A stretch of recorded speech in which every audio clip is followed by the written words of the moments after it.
MIT technology review Pakistan के news studio में खुश आमदेद। मैं हूं आपका मेज़बान GM Shah. News round up का आगाज़ करते हैं।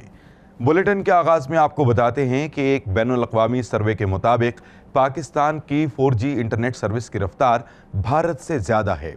इस सर्वे को हाल ही में UK based company open signal ने मुनाकिद करवाया था, जिसमें यह बताया गया कि पाकिस्तान में इंटरनेट की औसत रफ्तार 13.56 मेगाबाइट फी सेकंड है। कुदरती मनाजर को कैमरे की आंख से महफूज बनाने वाले शायकीन के लिए एक खुशखबरी। अमरीकी माहिरीन ने एक ऐसी ऐप तैयार की है जिसके ज़रिए आप दुनिया भर के डिज़ाइनर से मुंसलिक होकर अपनी तस्वीर को एडिट करवा सकते हैं। चाहे एफिल टावर हो या ताज महल, नियाग्रा फॉल हो या केटू का पहाड़, सिर्फ 1300 रुपये में आप अपनी तस्वीर को मनपसंद जगहों से मुंसलिक कर सकते हैं। और अब बुलेटिन के आखिर में आपको बताते हैं कि अमेरिकी रियासत टेक्सास में खुदकार गाड़ियां चलना शुरू हो गई हैं।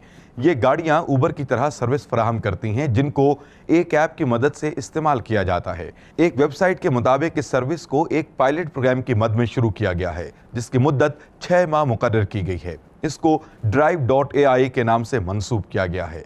इसके साथ ही MIT टेक्नोलॉजी रिव्यू पाकिस्तान के न्यूज़ स्टूडियो से अपने मेज़बान GM शाह को इजाज़त दीजिए। अल्लाह निगहबान।